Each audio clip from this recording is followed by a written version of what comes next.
उनका बहुत एहसानमंद हूँ। गॉड ब्लेस देम ऑल, जिसने मुझे हमें हेल्प किया। And Reddy sir is a God father for me. नमस्कार, मैं हूं केतन बारिया और आप देख रहे हैं हम तो पूछेंगे। डॉक्टर भगवान का दूसरा रूप होता है, ऐसी एक कहावत थी, लेकिन इस कहावत को सही मायने में आपको अगर जानना है तो आपको मीरा रोड कनेका के पीछे स्वस्तिक हॉस्पिटल में आना पड़ेगा और यहाँ के डॉक्टर रेड्डी और उनके स्वस्तिक हॉस्पिटल के परिवार से बेशक मिलना पड़ेगा। ये मैं इस तरह इसलिए कह रहा हूँ क्योंकि पिछले दिनों एक बुजुर्ग व्यक्ति जिनका एक एक्सीडेंट हो गया था और उनकी माली हालत बिल्कुल सही नहीं थी और उस वक्त उनको कहीं से भी कोई भी मदद का कोई आसरा नहीं दिख रहा था। उस वक्त डॉक्टर रेड्डी ने और स्वस्तिक हॉस्पिटल के परिवार ने जिस तरह उनका ना सिर्फ इलाज किया बल्कि उनको माली हालत पे भी मदद की और कई और तरीके से भी उनको मदद पहुंचाई गई। आइए जानते हैं इस पूरे मामले में उन बुजुर्ग मरीज से ही कि उनके साथ में क्या वाकया हुआ था और किस तरह स्वस्तिक हॉस्पिटल ने उनको मदद पहुंचाई। मेरा नाम अजित शिरोडकर और मैं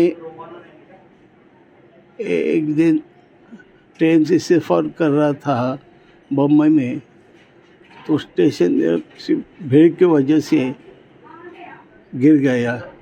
प्लेटफॉर्म पे गिरने के बाद मैं उठ नहीं सका।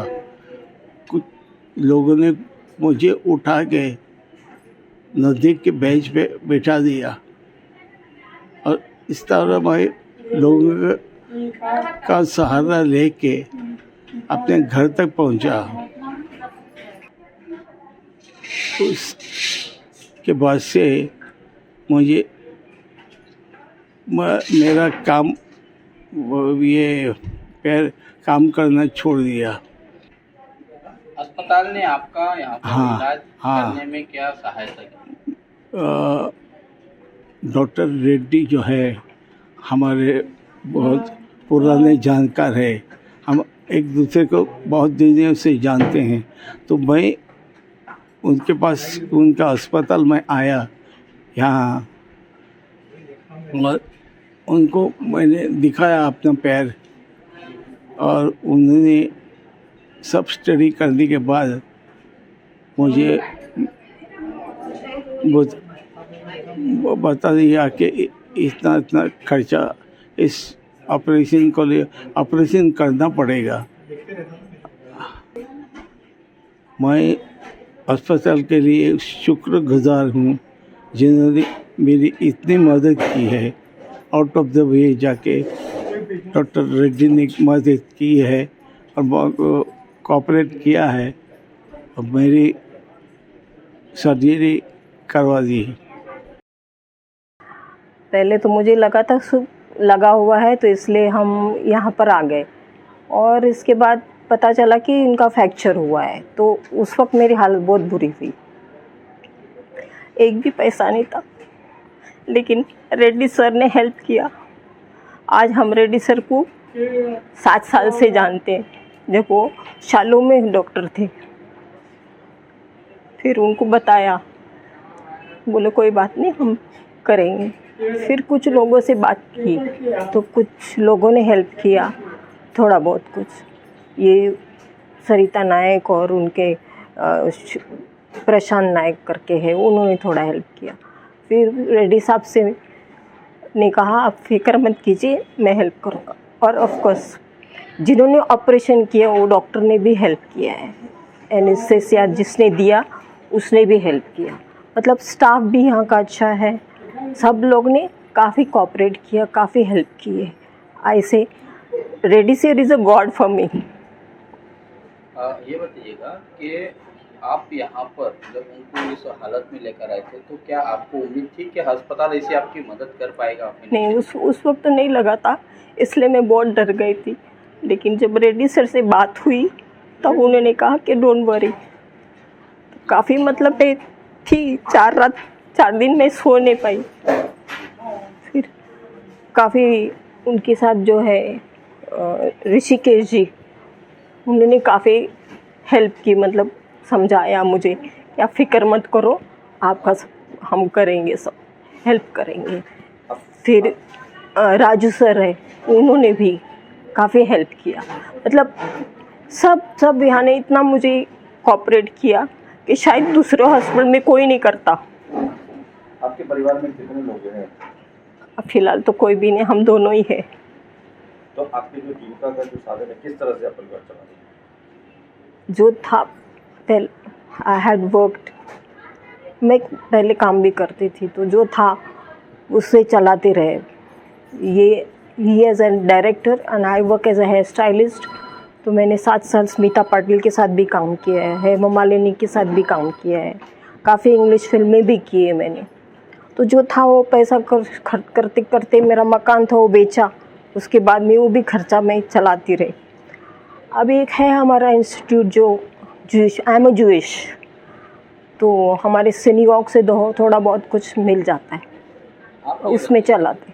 ये बताइएगा कि अस्पताल के इन पूरे स्टाफ ने, डॉक्टर ने, पूरी टीम ने आपके फ्रेंड को ठीक करने में इतना योगदान दिया है, इतनी मदद की है, क्या कहेंगे आप इन अस्पताल? मैं तो उनका बहुत एहसानमंद हूँ।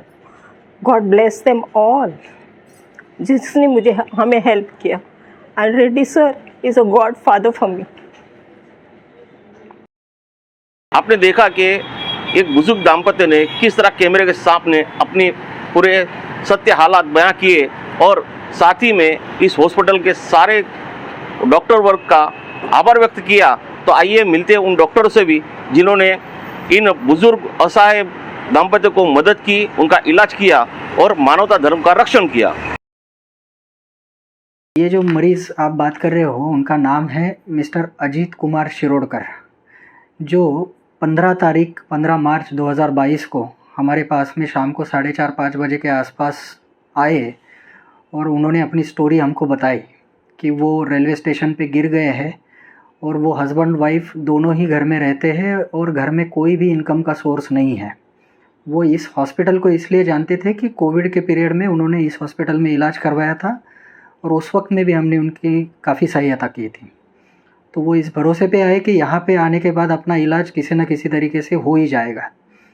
जब ये दोनों हॉस्पिटल में आए तो उन्होंने क्लियरली हमको बताया था कि डॉक्टर साहब हमारे पास में कोई भी पैसा नहीं है और हमारा कोई ऐसा रिलेटिव भी नहीं है जो हमको इस बारे में हेल्प कर सके या कुछ कर सके, तो आप ही हमको रास्ता दिखाइए।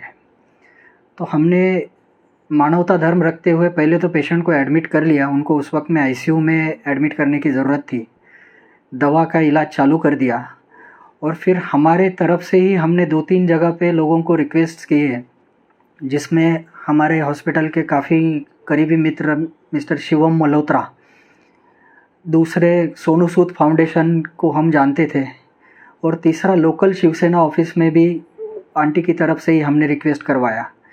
ये तीनों लोगों ने अपनी अपनी तरफ से जितना हो सकता है, जैसे कि शिवम भाई ने 30,000 रुपये का सहायता किया, सोनू सूद फाउंडेशन से हमको 15,000 रुपये आए और लोकल शिवसेना ऑफिस वालों ने 10,000 रुपये की सहायता की हमको।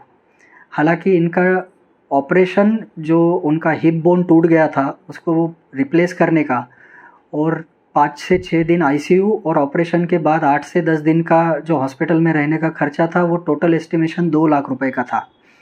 पर इतना पैसा जमा होने के बाद में हमको अभी पता चल गया कि इसके आगे आंटी ना जुटा पाएंगे ना हम भी और किसी तरीके से सहायता करेंगे। तो फिर हमने हमारे जो सर्जन हैं उनसे बात किया, डॉक्टर रामविलास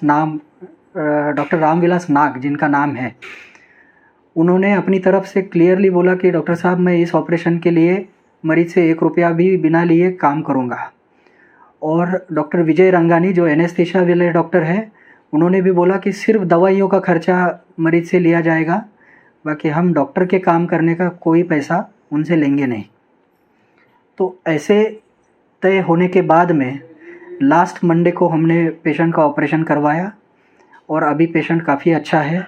इनफैक्ट 1-2 दिन में उनका चलाने का, फिजियोथेरेपी का सब काम हो जाने के बाद में हम उनको दवा के साथ में रिहैबिलिटेशन के लिए घर पे ही भेज के वहाँ पे सब इंतज़ाम करवाने की कोशिश कर रहे हैं।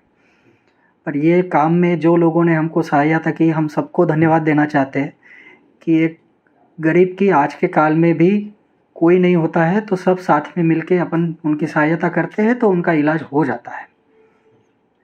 डॉक्टर साहब, भविष्य में भी अगर आपके पास में ऐसे कोई नीडी पर्सन या ज़रूरतमंद जो पैसों से जो एक उनकी हालत कमज़ोर है, अगर आपके पास में आते हैं तो क्या आप उनके लिए भी कोशिशें करेंगे? बिल्कुल सर, बिल्कुल बिल्कुल। मतलब ये जो लोग हमको सहायता करते हैं वो उनको भी खुशी होती है सहायता करने में। और जो भी मरीज़ यहाँ पे आएगा, हमारा तो मोटो एक ही है, उसके पास में पैसा हो ना हो, ज़रूरतमंद का इलाज होना ज़रूरी है। पैसा मिलेगा नहीं मिलेगा ये तो बात की बात है। जैसे अभी ये पेशेंट में 2 लाख का एस्टिमेशन था, सब मिला के हमारे पास में 50,000 के करीब पैसा आया। बाकी का सब खर्चा खाने पीने के साथ में हॉस्पिटल ने उठाया है। और इसी तरीके से आगे भी मरीज़ आएंगे तो किसी भी तरीके से उसको इलाज करके ही हम घर भेजेंगे, बिना इलाज का कोई नहीं रहेगा। डॉक्टर साहब, आजकल का जो ज़माना है, इस ज़माने में देखा जाता है कि अस्पताल, स्कूल, इन 2 जगहों को लोगों ने एक कमर्शियल पर्पस के हिसाब से इस्टेब्लिश किया होता है और ज़्यादातर लूटमार दिखाई देती है। ज़्यादातर अस्पतालों की लूटमार दिखाई देती है कि अस्पताल मरीजों के साथ में लूटमार करते हैं। तो क्या कहेंगे आप ऐसे उन लोगों से जो इस तरह की लूटमार जो उन्होंने एक धंधा बना के रखा है? बेसिकली तो जिन लोगों को धंधा करना है उन्होंने डॉक्टर बन के हॉस्पिटल डालना ही नहीं चाहिए। धंधा करने के लिए दुनिया में बहुत सारे रास्ते हैं जहाँ पे काफ़ी सारा पैसा कमाया जा सकता है। ये जो फील्ड है इसमें अगर आप मोटिवेट होके जनता के लिए, ज़रूरतमंदों के लिए काम करना चाहते हैं तो ही इस फील्ड में आना चाहिए। नहीं तो पैसा कमाने के लिए बाकी सारे बिजनेस खुले हैं, वहाँ पे खुले बाज़ार में जाके पैसा कमाना चाहिए। आपको कोई कुछ बोलेगा नहीं, क्योंकि यहाँ जो आदमी आता है वो मजबूर होता है। देखो, कोई चीज़ बेच रहा है बाहर, कोई कपड़ा बेच रहा है, सामान बेच रहा है, वो चीज़ खरीदनी है कि नहीं ये मरीज़ का चॉइस है या कस्टमर का चॉइस है। पर हॉस्पिटल में जो मरीज़ आता है उसके पास चॉइस नहीं होता है कि मैं इलाज करवाऊँ कि नहीं करवाऊँ, उसको तो करवाना ही है किसी भी हालत में। तो हॉस्पिटल कभी भी पैसा कमाने का साधन नहीं होना चाहिए, इस बात में मैं बिलीव करता हूँ। आपने देखा कि डॉक्टर ने जिस तरह कैमरे पे मरीज की सारा घटनाक्रम सामने बयां किया और किस तरीके से और किन किन लोगों से उन्हें सहायता मिला के दी और किस तरह इस बुजुर्ग को फिर से स्वस्थ करने में पूरी जान जुटा दी।